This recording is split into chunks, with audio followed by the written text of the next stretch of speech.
네, 저희 교회는 이제 교회 전체적인 정책들을 그리고 또 여러 가지 일들을 맡아서 결정하고 시행하는 모임이 있습니다. 그것을 운영위원회다라고 합니다. 월 첫째 주 토요일 날 모여서 교회의 모든 것들을 결정하고 함께 합니다. 근데 저희들이 모여서 제일 먼저 하는 일은 감사 나눔을 함께 합니다. 한 달 동안 지내면서 하나님 주셨던 감사를 같이 나누고 그 감사가 또 우리에게 얼마나 큰 은혜였는지를 나누는 시간입니다. 근데 어제 감사를 나누는데 한 목자님께서 아들과 함께 상공부를 하는 것이 얼마나 감사한지에 대해서 나누셨어요.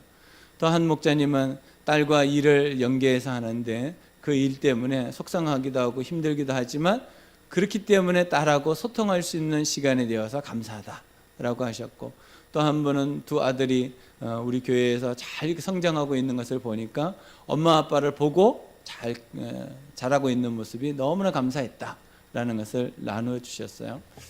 제가 이제 그 얘기를 이렇게 들으면서 참 감사하다라는 생각을 했습니다. 우리 교회 가정 안에 하나님께서 복을 주시는구나, 우리 가족들에게 하나님께서 은혜를 주시는구나라는 생각을 했습니다. 근데 또 한편 제가 말씀을 준비하면서 그런 생각이 들더라고요. 우리 자녀들에게 좋은 것만 보여준다면 우리 자녀들이 건강할까? 그러지 않을 것 같다라는 생각을 했습니다. 우리 자녀들에게 우리 부모의 힘들고 어려운 것도 보여줘야 된다라는 생각을 하게 됐습니다. 왜냐하면 하나님께서는 우리에게 힘들고 어려운 이야기도 성경에 기록해 두셨어요. 우리가 고난당하는 거, 핍박당하는 거, 그것도 성경에 기록해 두셨어요. 그런데 그것으로 끝나는 것이 아니고 그 고난과 핍박 가운데 어떻게 이겨내서 감사가 되었는지 또한 기록하고 있습니다.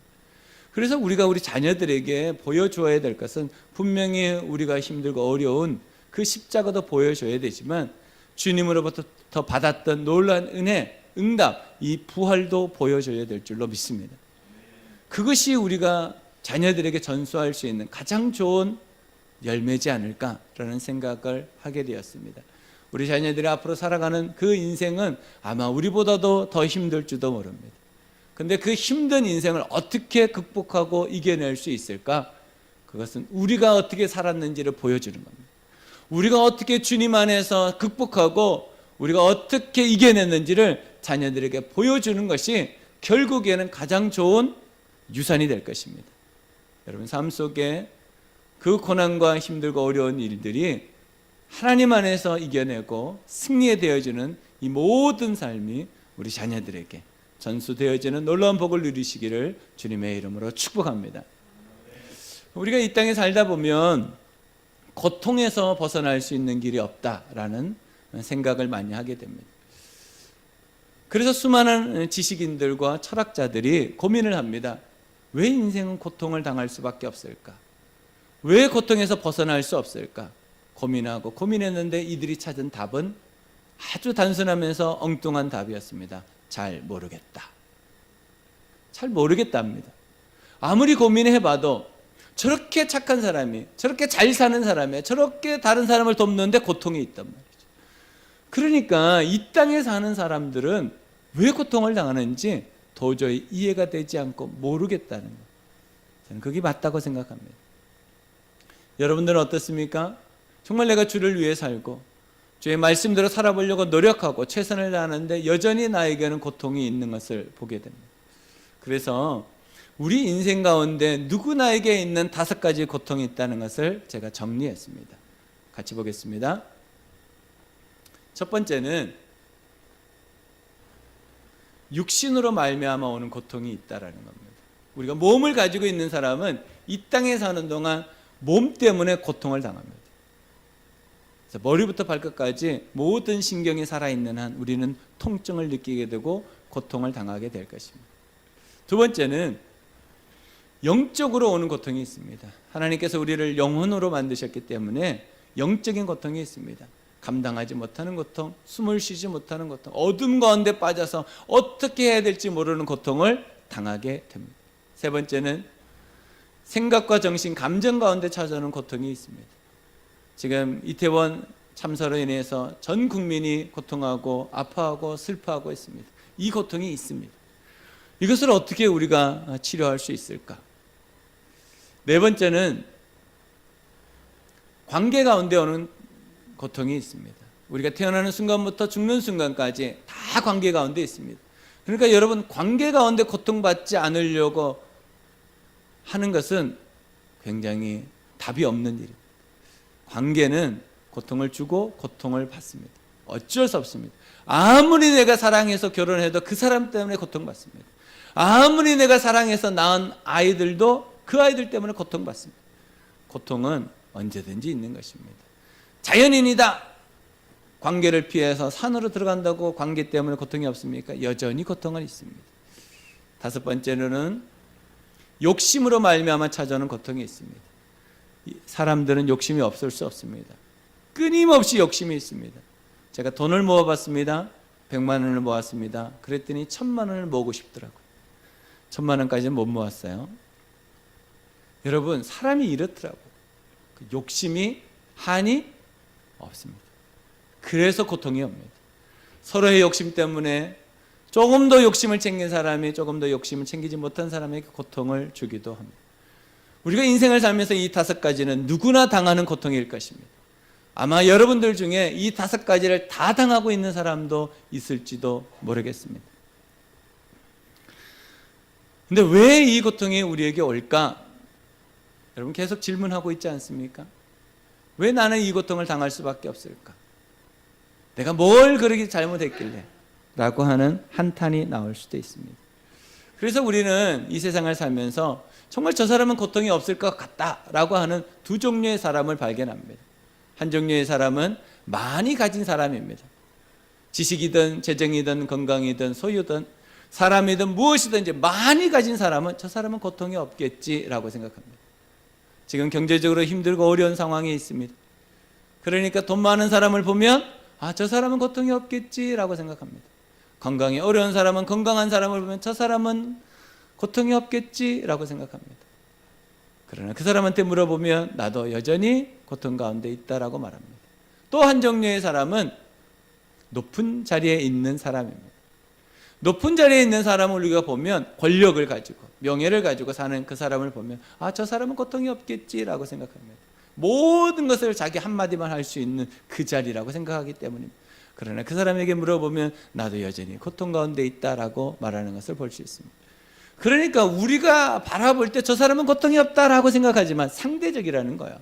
내가 볼 때는 고통이 없겠지만 그 사람에게 물어보면 그 사람도 여전히 고통하고 있는 거예요.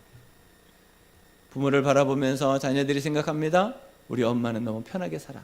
근데 부모에게 물어보십시오. 편하게 사는 부모가 어디에 있나? 다 고통 가운데 있습니다. 자녀들을 보면 답답합니다. 한심합니다. 어떻게 인생을 저렇게 살아가나? 참 힘들고 어렵습니다. 자녀들한테 물어보면 자녀들 역시 고통 가운데 있는 것을 알게 됩니다. 그러니까 우리가 이 땅에 살면서 고통에서 벗어날 수 있는 길은 없다라는 결론을 우리가 맞이하게 됩니다. 성경에서는 우리에게 뭐라고 말씀하고 있을까요?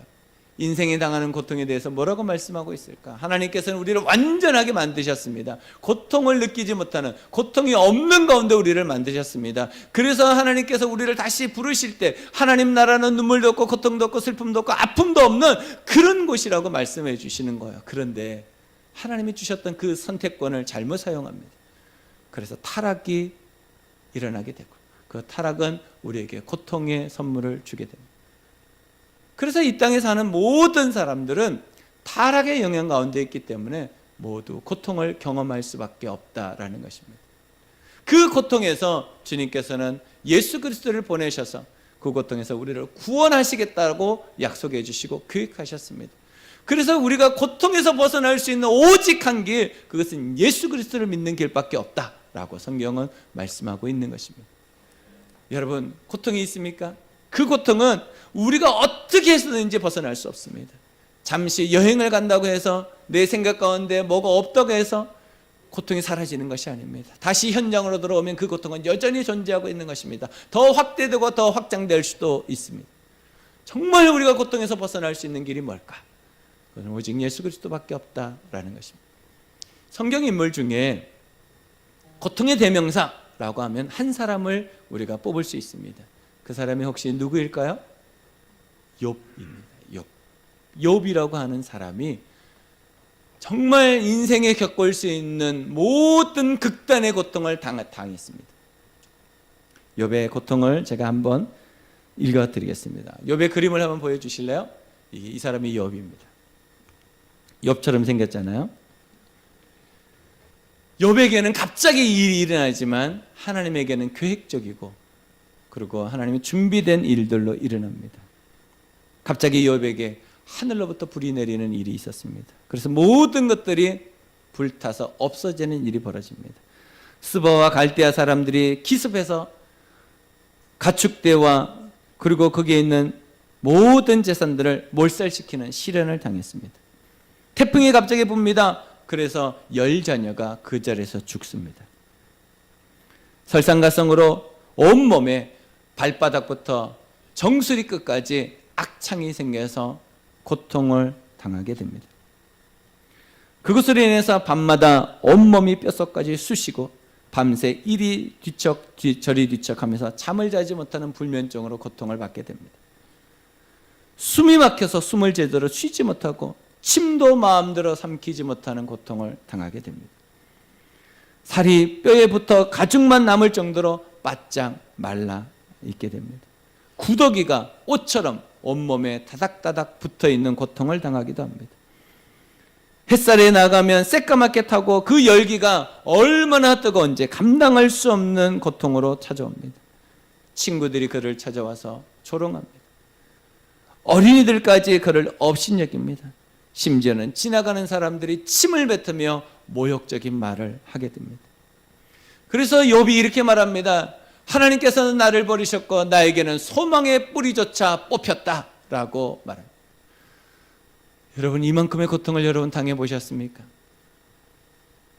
욥은 이 고통을 30년 동안 당하게 됩니다. 여러분, 혹시 여러분 가운데 긴 시간 동안 고통을 당하고 계시다면 욥을 기억하시기 바랍니다.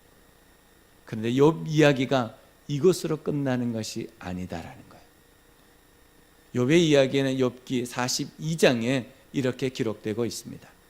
보겠습니다.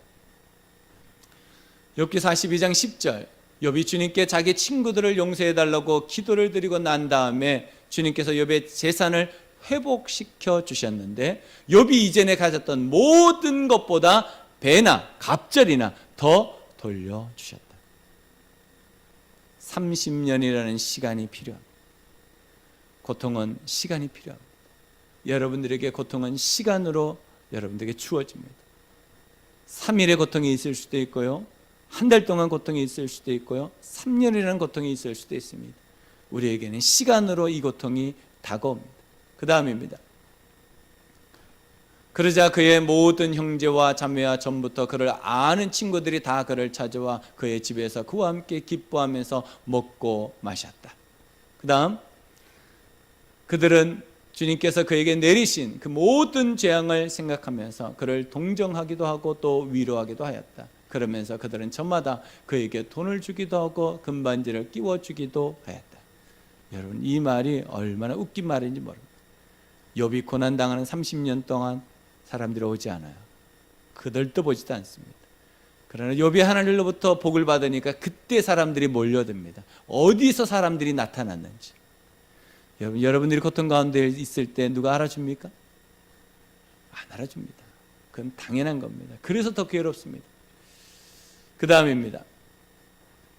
주님께서 욥의 말년에 이전보다 더 많은 복을 주셔서 욥이 양을 14,000마리, 낙타를 6,000마리, 소를 1000결이, 나귀를 1000마리나 거느리게 하셨다. 그리고 그는 아들 7과 딸 3을 낳았다.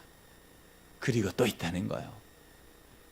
그 뒤에 욥은 140년을 살면서 그의 아들과 손자 4대를 보았다. 욥이 고통이 끝나는, 그리고 하나님의 복이 시작되는 나이가 70세입니다. 그리고 140년을 더 살았습니다. 욥의 나이가 몇 살? 210세. 여러분, 우리가 받는 고통은 어떤 면에서는 나만 당하는 것 같다라는 생각을 하게 됩니다. 왜 하나님 나만 이렇게 힘들게 하실까? 저 사람들은 괜찮은데. 굉장히 상대적으로 느껴집니다. 어떤 사람들은 간증을 하면서 이런 복을 받았다 저런 복을 받았다고 합니다. 근데 그 간증을 들으면서 우리는 어떤 생각이 듭니까? 상대적 박탈감이 있습니다. 나는 안 했나? 왜 하나님은 나한테 저런 복을 안 주시고 저 사람한테만 복을 주실까? 어떤 사람들이 이렇게 말합니다. 목사님, 저는 간증 듣기가 너무 힘들고 어렵습니다.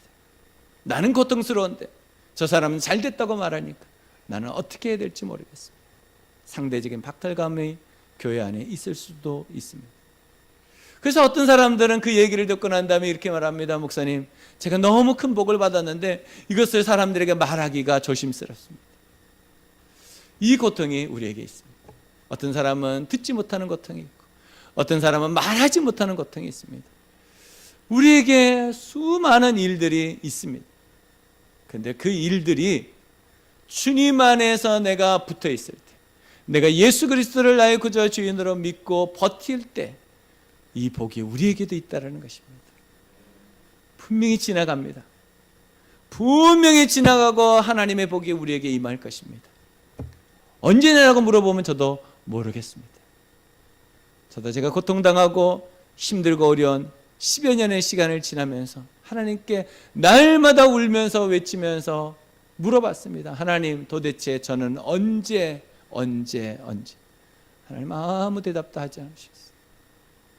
지금 이태원 그 참사로 인해서 사람들이 고통스럽습니다. 잠도 못 잡니다. 약을 먹어도 효과가 없습니다. 밥을 먹어도 먹히지가 않습니다. 누구를 만나도 기쁨이 없습니다. 얼굴 가운데 어둠밖에 없습니다. 그 사람들에게 어떻게 우리가 위로의 한마디를 할 수 있겠습니까? 하나님께서 그를 위로하셔야지만 위로가 됩니다. 왜냐하면 사람의 위로는 부족합니다. 하지만 하나님의 위로는 완전한 위로입니다. 우리가 그들을 위해서 기도하고 그들이 정말 이 땅에 남은 시간들 동안 고통이 아니라 하나님이 주시는 놀라운 위로와 기쁨으로 살아갈 수 있도록 섬기는 삶을 살아가야 될 것입니다. 뿐만 아니라 우리 주변에 고통당하고 있는 사람들을 우리가 지나치지 말고 그들을 섬기며 사는 축복의 통로의 삶을 사시기를 주님의 이름으로 축복합니다. 바울은 이 땅에 사는 모든 사람들이 고통 가운데 있을 수밖에 없다는 것을 한 문장으로 이렇게 말합니다. 의인은 없나니 하나도 없다. 그것은 무슨 말입니까? 이 땅에 사는 모든 사람은 고통 가운데 있을 수밖에 없다라는 말입니다. 고통은 누구나 당합니다. 그 고통은 우리를 힘들게 하기도 하지만 그 고통 때문에 우리가 성장하기도 합니다. 여러분 삶 속에 하나님 앞에서 내가 어떻게 반응하느냐가 굉장히 중요합니다. 욥은 고통 가운데 이렇게 반응하였습니다. 모태에서 빈손으로 태어났으니 죽을 때도 빈손으로 돌아갈 것이다. 주신 분도 주님이시요 가져가신 분도 주님이시니 주님의 이름을 찬양할 뿐입니다. 또 이렇게 성경은 이야기합니다. 이 모든 어려움을 당하고서도 죄를 짓지 않았으며 어리석게 하나님을 원망하지도 않았다. 고통 가운데 있는 사람들이 가져야 될 태도입니다. 우리가 고통당할 때 원망을 참기는 굉장히 쉽지 않습니다. 누구 때문에 내가 이렇게 되었다는 말을 하지 않기도 쉽지 않습니다. 그런데 욥은 그것을 참아냈던 것 같습니다. 여러분 가운데 혹시 힘들고 어려운 일들이 있다면 그 일을 원망이나 다른 사람에게 전가하는 것으로 말씀하지 마시고 주님 앞에 나와 통곡하며 주님 앞에 도움을 구하는 기도하시면서 승리하시기를 주님의 이름으로 축복합니다. 그래서 욥은 30년이라고 하는 그 긴 시간 동안 고통을 당하면서 하나님께 배우고 익힌 일들이 있었다고 합니다. 그것은 하나님, 나는 무지한 사람입니다. 하나님, 저는 거만한 사람입니다. 하나님, 저는 입술이 부정한 사람입니다. 하나님, 저는 잘못된 생각을 가진 사람입니다 라고 고백했다고 합니다. 그러면서 욥은 42장 5절에 이렇게 더 고백합니다. 내가 주께 대하여 귀로 듣기만 하여 쌌더니 이제는 눈으로 주를 배움나이다. 이전에 고통 가운데 있을 때는 하나님이 어떤 분인지를 잘 몰랐는데 더 큰 고통 가운데 1년이 더 지나면서 이제는 하나님이 어떤 분이라는 것을 듣기만 했는데 고통 가운데 더 들어가니까 하나님이 어떤 분인지 내 눈에 보였다는 거예요. 여러분, 혹시 누군가에게 정말 위로하려면 이 말씀을 해주시면 좋을 것 같아요. 지금은 위로가 안 드릴 거다. 그러나 하나님께서 여러분들을 분명히 위로해 주시고 치료해 주시고 회복시켜 주실 것이다. 욥이 이랬었다.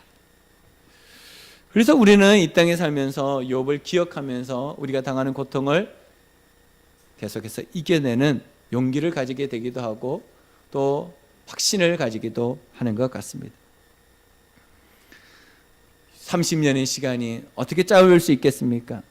그 긴 시간 동안 욥이 하나님 앞에서 살아갈 수 있었던 것, 그것은 하나님이 어떤 분인지를 알게 되었기 때문이다라는 겁니다. 여러분, 고통을 이길 수 있는 길은 하나님이 어떤 분인지 알 때 이깁니다. 그래야지 하나님을 붙잡을 수 있습니다. 내가 하나님이 어떤 분인지 모르면 그냥 고통만 당하는 겁니다. 근데 하나님이 어떤 분인지 알면 그 고통을 제대로 반응해서 이겨낼 수 있습니다. 하나님은 사랑이십니다. 하나님 여러분을 사랑하시고 여러분을 도와주기를 좋아하시며 여러분들과 항상 함께하기를 원하십니다. 그래서 하나님을 우리 아버지다라고 말합니다. 여러분의 아버지가 여러분이 고통당하는데 괴로워하지 않을 아버지가 어디 있으며 눈물을 흘리지 않을 아버지가 어디 있으며 고통당하지 않을 아버지가 어디 있겠습니까? 여러분의 자녀가 고통당할 때 여러분도 또 동일하게 고통당하는 것처럼 하나님도 우리의 고통 가운데 함께 하신다는 것을 여러분 믿으시기 바랍니다. 여러분들이 힘들고 어려운 거 하나도 하나님께서 기억하지 못하시는 것이 없습니다. 모든 것을 기억하시고 모든 것을 알고 계십니다. 그래서 하나님께 나아가서 여러분들의 고통 가운데 있는 것들을 위로받으시기 바랍니다. 하나님, 저를 도와주십시오.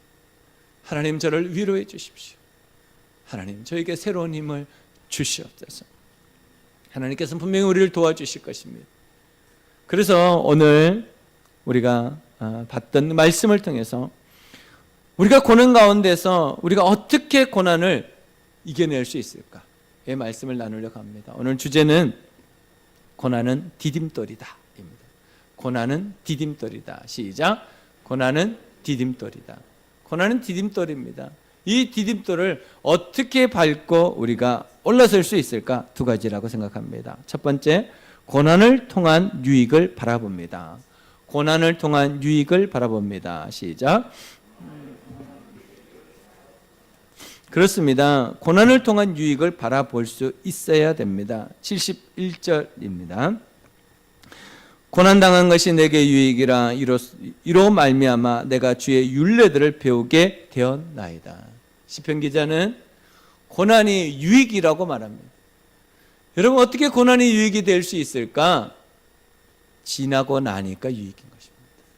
고통 가운데 있을 때, 고난 가운데 있을 때 그것을 유익이라고 말할 수 있는 사람은 별로 없는 것 같습니다. 저도 그랬습니다. 고난 가운데 있는데 이 고난이 나에게 유익이다 말하기가 참 쉽지 않습니다. 근데 지나고 나니까 그것이 나에게 유익이었다는 것들을 발견하게 되었다는 것.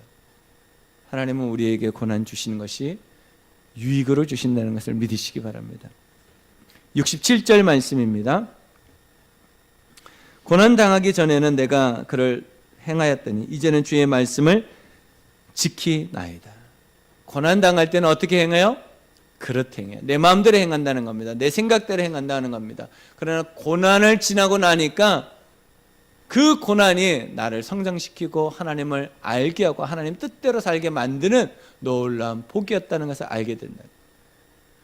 여러분, 고난은 유익입니다. 하나님이 우리에게 주시는 모든 삶은 유익이지 고통이 아닙니다. 우리가 몰라서 그럴 뿐입니다. 빌립보서 2장 8절 말씀을 보겠습니다.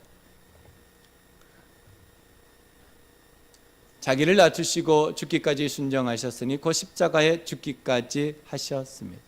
예수 그리스도께서 십자가까지 순종하셨습니다. 이것은 죽음의 사형틀입니다. 고통의 사형틀입니다. 누구도 지기 싫어하는 사형틀입니다. 그런데 예수님께서 이것을 지시고 주님 앞에 순종하셨습니다. 고통을 당해 주신 것이죠. 그래서 예수님이 겟세마네로부터 시작해서 무덤까지 들어가는 일정들을 쫙 펼쳐놓으면 인간이 당할 수 있는 모든 고통을 다 당해 주셨다. 그래서 우리는 주님 앞에 나가서 말할 수 있습니다. 주님, 제가 이렇게 힘듭니다.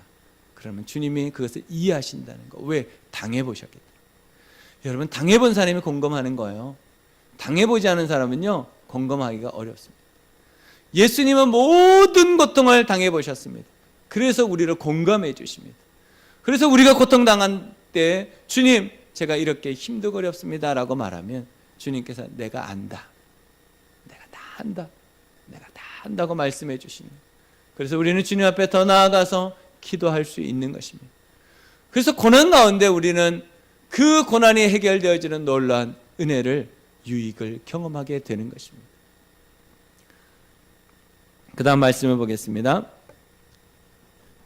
잠언 28장 26절입니다. 같이 읽습니다. 자기의 생각만을 신뢰하는 사람은 미련한 사람이지만 지혜롭게 사는 사람은 구원을 받습니다. 고난 가운데 딱 들어가면 어떤 생각이 들어요? 고집스러워집니다. 그럴 수밖에 없습니다. 누구도 내 편이 아니라고 생각합니다. 누구도 나를 이해하지 못한다고 생각합니다. 고난에 딱 들어가면 철저하게 이기적이 됩니다. 왜요? 내가 아프니까. 내가 아픈 것뿐만 아니라 나만 아프다고 생각합니다. 근데 그것을 내려놓고 주님을 의지하며 우리에게 지혜로움을 주신다라는 것입니다. 여러분 가운데 이 고난 가운데 승리하는 놀라운 복을 누리시기를 주님의 여러분을 축복합니다. 베드로전서 5장 10절입니다. 모든 은혜를 주시는 하나님, 곧 그리스도 안에서 여러분을 자기의 영원한 영광에 불러들이신 분께서 잠시 동안 고난을 받은 여러분을 친히 온전하게 하시고 굳게 세워주시고 강하게 하시고 기초를 튼튼하게 하여 주실 것입니다.